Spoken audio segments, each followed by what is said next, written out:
The Carilion camera is an assessment tool that we use in color puncture that we can pinpoint exactly where a person's consciousness is blocked. It's wonderful because it will show us where we need to go to begin our work. I'm so excited about this camera. It shows the person's energy and how it flows through their body, and that's our job, is to keep that energy open and flowing. I am really excited, and this is KayVogel with HoustonColorPuncture.com.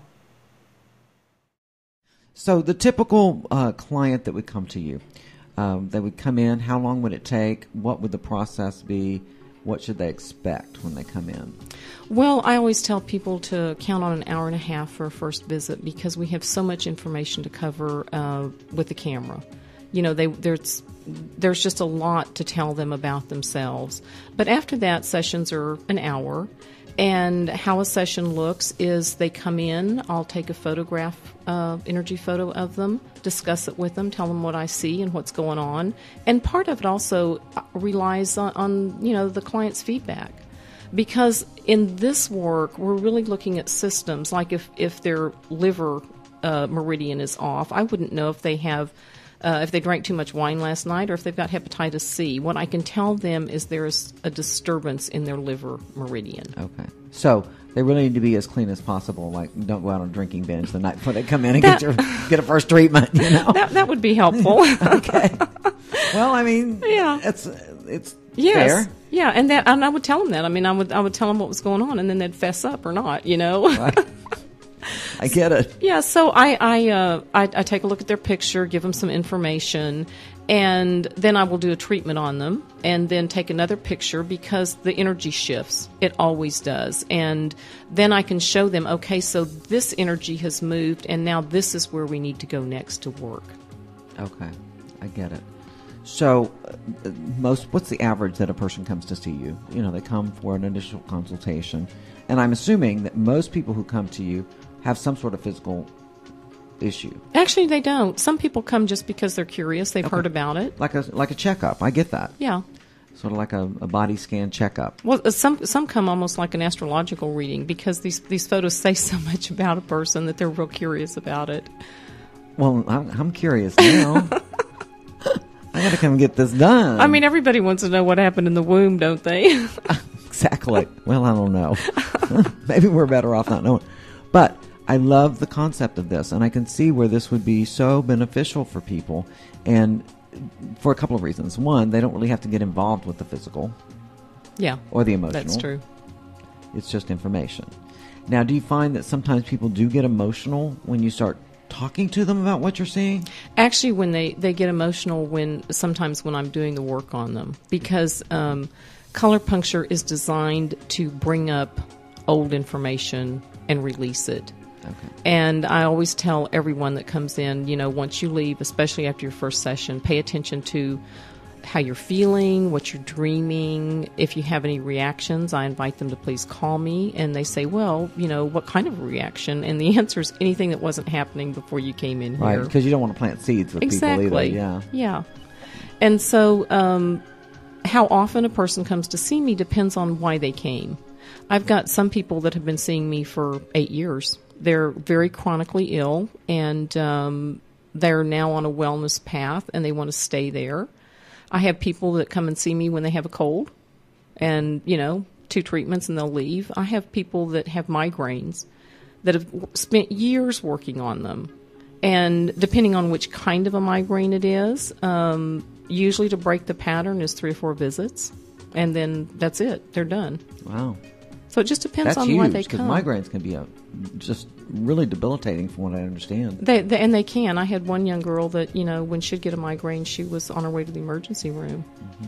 You know, so, and I do tell people color puncture doesn't cure everything. If you break your arm, you need to call 911. Yeah. I get that. Yeah. Okay. So people come in and you said you do the treatment, and I want to make sure I understand this. If I'm understanding what I've heard so far, people come in, you take the pictures first, mm-hmm.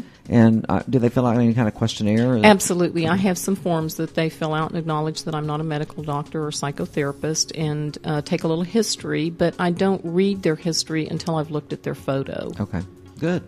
Yeah. I think it kind of got the blank canvas that way. Yes. So then you look at the fingers first and then the feet, or?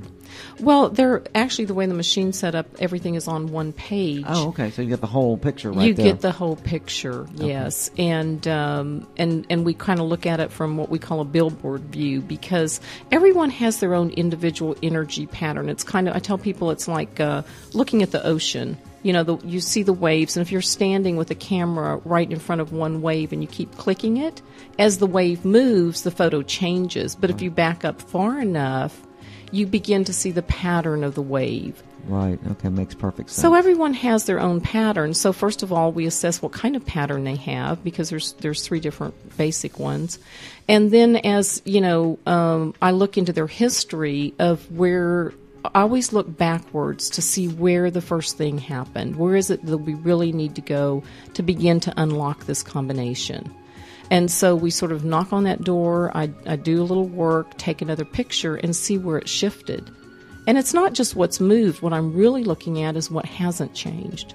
Because what hasn't changed, that's the block. That's the conflict. Gotcha. Oh, that makes perfect sense.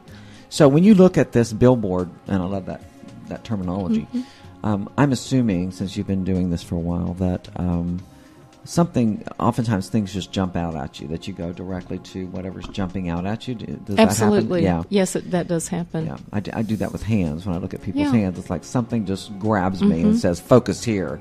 So I can see where this would be the case with what you do as well. Very interesting. Yeah, that is true. One of the things that's very important in this work is the discrepancy between how the hands look and how the feet look, because the hands are really about the upper half of the body and the feet more about the lower half. And in color puncture, we have something called the belly brain. Okay, then. There you go. And most people hold their breath a lot. They don't really breathe down into their diaphragm. And you can tell that immediately in a picture. And what happens is science has actually discovered that we really have a brain in our belly. When the egg and the sperm meet and the cells divide, and one goes to be a liver and one goes to be a brain, some of the brain cells migrate down to the stomach. And the stomach... I've never heard that. Okay, well, this is new. This is new. All new. You're hearing it hot off the presses. This right is here. consciousness radio. Here we go. Exactly. Got me curious. So some of the cells migrate down to the gut, and those cells send more information up to the head than the head sends to the stomach. And that's why so many people nowadays have stomach issues. You hear about it all the time, different things, Crohn's disease and all these things that go on. But I like to tell people, like a cop always said he had this gut feeling. Yes. It's a gut thinking. Okay. You're really thinking from your gut, because it's part of the bed of your intuition. So when you're disconnected from that, it also blocks your consciousness. So one of our big focuses is to get that belly brain, to get that gut open so that people can breathe down into their body, and that also helps let the information flow in through their consciousness. Wow. It's like a totally new concept for me. I mean, it's like, are you thinking with your head or your belly, Well, actually, most people, if you're in an accident, you have a gut reaction. Yes, absolutely. The first impulse, it comes from your gut before it gets to your head. And that's absolute scientific knowledge at this point. See, I always thought of that as instinct, it's like that fight or flight instinct. And maybe that's part of where that thinking is. That is part of where it's coming from, yes. Interesting. Yeah. So you can tell if that's functioning well or not? Oh, absolutely. It's real evident if it's blocked or not. Okay. And would you say on most people it is? I would say what I can say is after Hurricane Ike, almost everybody's was blocked. Every person that came in there, the way it presents is that there's very few emissions on the feet. Interesting. And, yeah, it's like you're not grounded. I think that would be a good word for it, just not being grounded. Right. That's interesting, because I do, and you're familiar with the chakras, right? Absolutely. I do a lot of chakra clearing work. And I've noticed that in the last few months, a lot of people have their crown chakras open, but everything below the crown chakra closed. It's almost like they're not grounded. Yeah. Like everything's staying up here and not getting into the physical world. So who knows? Maybe with all the shifts that are going on now, we're going to see a change in that. Well, when I see people, of course, most people don't have tools, so they can't go home and do treatments on themselves. But so many people aren't breathing into the diaphragm that I give them a little exercise to do to help open that up. Because one of the effects of it is that it causes them not to sleep well. That makes sense. Can you describe the exercise with? Yes, I can. Yes, sure. And it's a perfect time of year for it too. It's called yogic laughter, and it's the Santa Claus laugh. If you put your hand on your stomach and you go ho ho ho Ho, ho, ho. can you feel that down there in your diaphragm? Yes, you can. So I just tell them that every morning you wake up, look in the mirror, and do about 20 seconds of ho ho ho's, and that'll get your energy flowing. I love that. I love that. And actually, it puts you in a good mood too. I would Absolutely, it does. Okay, I love simple things. Yeah, that's real simple. It's like I tell people to do the thymus thump. Just kind of thump yourself here, get that thymus moving. Yeah, my husband does that in the shower every morning. It's like Tarzan. Exactly. You want to get your strength back. Thump that thymus, make some noise while you're at it. So if you're not feeling grounded, just look in the mirror and start ho ho hoing. There you go, and thump yourself a couple of times. Thump yourself a couple of times. That'd be great. Yeah. I'm liking this better all the time, Kay. I love the concept. All right, so